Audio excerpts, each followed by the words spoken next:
Olá pessoal, tudo bem com vocês? Professor Rafael aqui. Hoje nós vamos falar um pouco sobre o Tiradentes, não sobre a sua biografia, esse conteúdo sobre biografia, sobre o Tiradentes.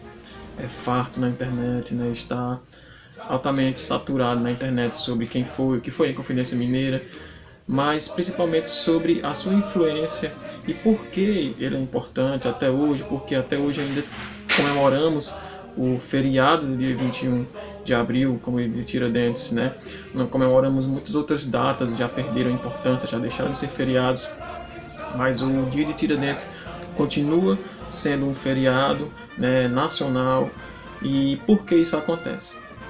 Para entendermos isso, primeiro nós vamos se perguntar quem foi Tiradentes, né? Eu falei aqui que não íamos fazer uma biografia do Tiradentes, mas é importante entendermos, pincelar quem foi ele, né? Joaquim José da Silva Xavier, seu nome verdadeiro, tem esse apelido de Tiradentes, pois entre os seus trabalhos, entre as suas profissões está de médico, dentista, amador, né?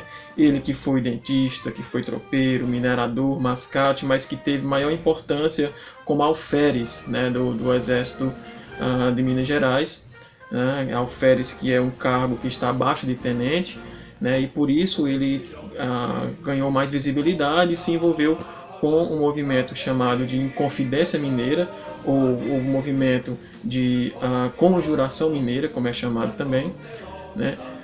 E a partir daí, né, em 1788, né, até 1789, esse movimento teve grande importância. Era um movimento separatista, ou seja, liberal, queria se separar da coroa portuguesa, que o Brasil ainda vivia um momento, né, de colonialismo, né, de colônia.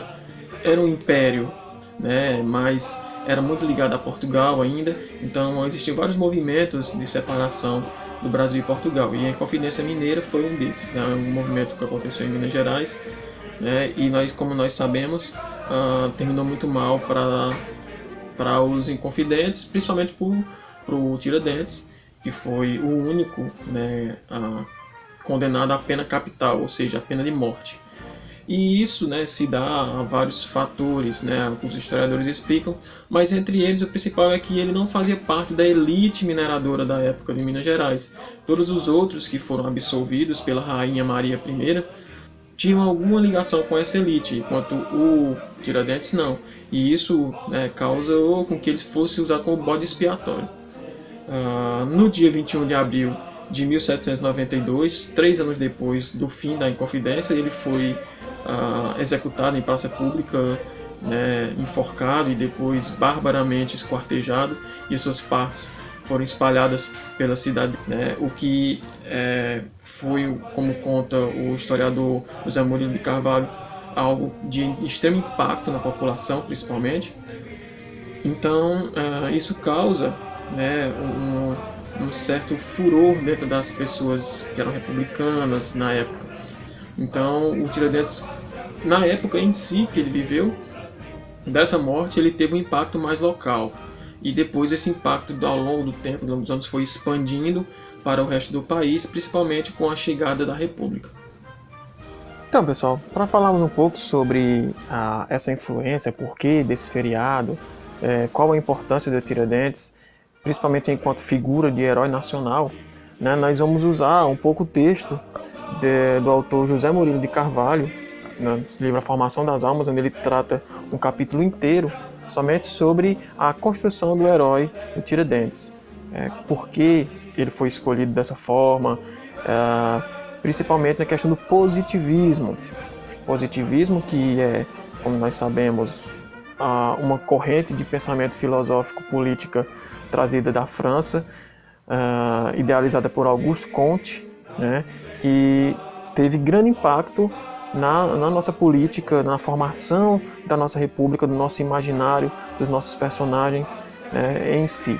E o exército brasileiro, que foi quem primeiro tomou a frente, né, que deu o que nós chamamos de golpe militar, a proclamação da República, porque nada mais foi do que um golpe militar. O exército marchou, né, nas ruas públicas do Rio de Janeiro e tomaram o controle do palácio, e proclamaram a nossa república.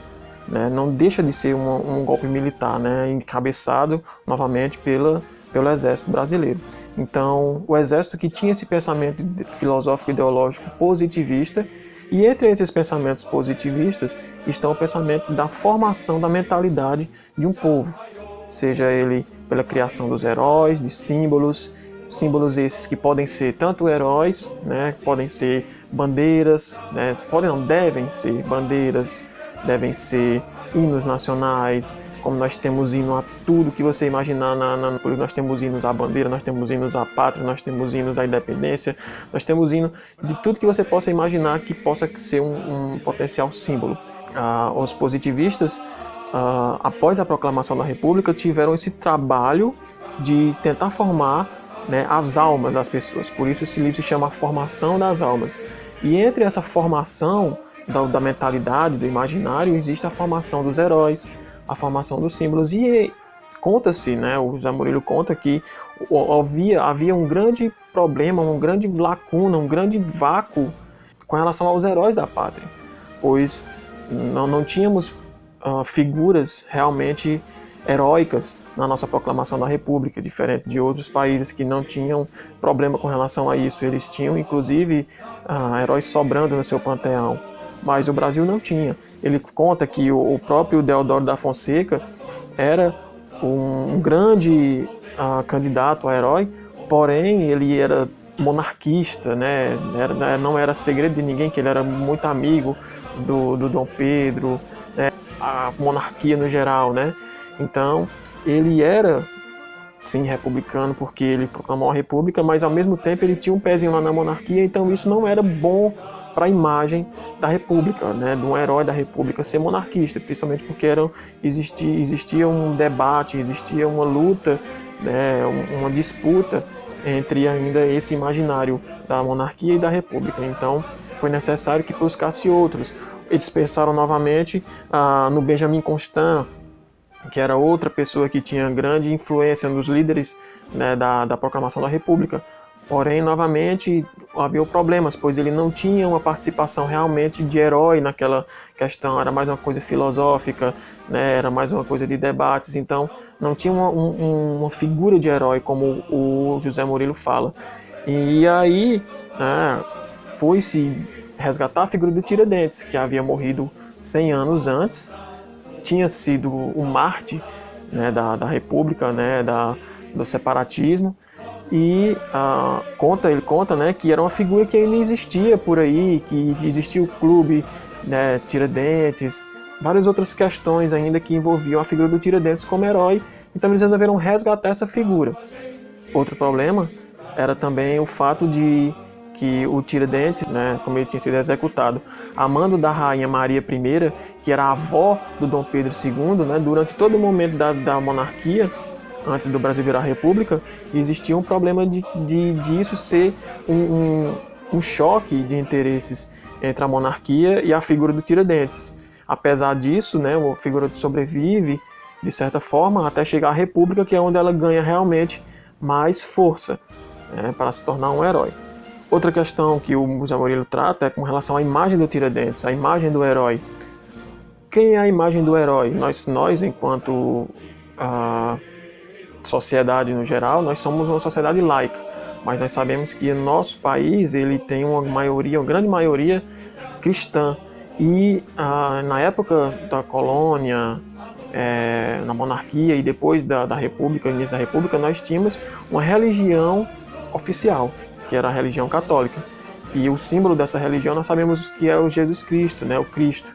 E nada mais justo, né, digamos assim, do que colocar o Tiradentes enquanto a figura do Cristo, né, como o Castro Alves, o poeta, fala, né, o Cristo da multidão. Ou seja, ele é o Jesus Cristo e ele é o Jesus Cristo do povo. Então, toda essa construção ao redor do Tiradentes também passou por isso. Conta-se, né, que não existe um retrato realmente do Tiradentes para se mostrar. Não existe uma representação figurativa dele. Logo, isso fica muito aberto a interpretações, ficou muito aberto à construção dessa imagem que é o que a gente conhece, né? O Tiradentes cabeludo, barbudo, mesmo aquela coisa bem parecida com Jesus, só que não existe nenhum documento histórico que realmente diga que o Tiradentes tinha aquela imagem, principalmente no momento da sua execução, pois existiam determinados protocolos que ditavam que tinha que ser raspada a barba, né? O cara estava preso há 3 anos, passou 3 anos preso, sendo praticamente torturado, seus carrascos, e também uma lavagem cerebral pelos padres jesuítas na época, e uma masmorra, né, piolhos, carrapatos, todos esses problemas. Então era muito comum que se raspasse a cabeça e a barba das pessoas nessa época para evitar essas proliferações. Mas não existe um documento certo que diga que isso aconteceu, mas a gente suposição, porque era o que acontecia na época, né, que era o que acontecia em geral. Joaquim Norberto Souza da Silva fez uma pesquisa um pouco mais aprofundada sobre os últimos momentos de Tiradentes, e ele traz algumas informações interessantes, né, que na época não eram interessantes à figura do herói do Tiradentes, deixar isso bem claro, que eram como estava o estado mental do Tiradentes na época da sua execução. Disse que essa lavagem cerebral que foi feita nele, né, essa alienação foi tão profunda na época de sofrimento do cárcere dele, que ele beijou os pés do carrasco, né, que ele agradeceu aos padres jesuítas, né, que ele foi para a forca não com o brado de independência na boca, mas com uma oração, com o credo. Então isso também obviamente não é algo bom para a revolução, né? Então foi omitido também e construído a imagem do Tiradentes enquanto herói, cabeça erguida. Você vê as imagens que tem dele, né? Corda no pescoço, ele uma imagem orgulhosa, né? Mas que na verdade conta-se nos autos dos processos que não eram bem assim. Realmente o cara passar 3 anos de sofrimento preso, né? Tendo a sua convicção minada todo dia por questões religiosas, por questões políticas, então realmente não acho difícil que isso tenha acontecido. Outra coisa que é interessante mostrar que esse símbolo do Tiradentes e esse feriado do Tiradentes, ele veio surgir 100 anos depois com a proclamação da República, mais de 100 anos depois com a proclamação da República, né? Então o Tiradentes ele morreu em 1793, e a República foi proclamada em 1888, e logo após isso vieram essas discussões da criação dos heróis, dos símbolos e etc. Então, pessoal, enfim, né, finalizando, essa importância do Tiradentes, ela vem, esse feriado ele perdura até hoje, mais por uma questão política, né, por uma questão ideológica em si, do que realmente por uma questão de mística, né, por uma questão realmente de importância pessoal, pois, como sabemos muito bem, o movimento de Inconfidência Mineira não foi o único movimento separatista, não foi o único movimento abolicionista. Então, existiram vários outros personagens, vocês estudam aí nas revoltas no período colonial, no período do reinado e etc., que tiveram também grande importância, porém, o Tiradentes ele foi escolhido, né, mediante todas essas discussões que eu falei e outras ainda, né, para se tornar um símbolo. E então você vê que feriados religiosos deixam de ser feriados, né, que feriados sociais deixam de ser feriados, como por exemplo o Dia da Consciência Negra. Existem grandes debates se é para ser feriado ou não, mas o Dia de Tiradentes, né, passa por tudo isso, né? Você vê que até os feriados da Semana Santa não se é mais tão feriado, tem um dia, 2, mas o Dia de Tiradentes continua firme e forte enquanto feriado, enquanto um dia importante para a pátria. Assim como o 7 de setembro, que é outro dia, né, o Dia da Independência que se diz, né? Então todos esses feriados também são construções a partir dessa visão positivista do nosso Exército Brasileiro, que fundou, né, a nossa consciência coletiva de pátria, nossa consciência coletiva de patriotas, né, que formou as nossas almas, como dizia o Murilo de Carvalho, né? Então é isso aí, gente, espero que tenham gostado, né? Um abração aí e até a próxima.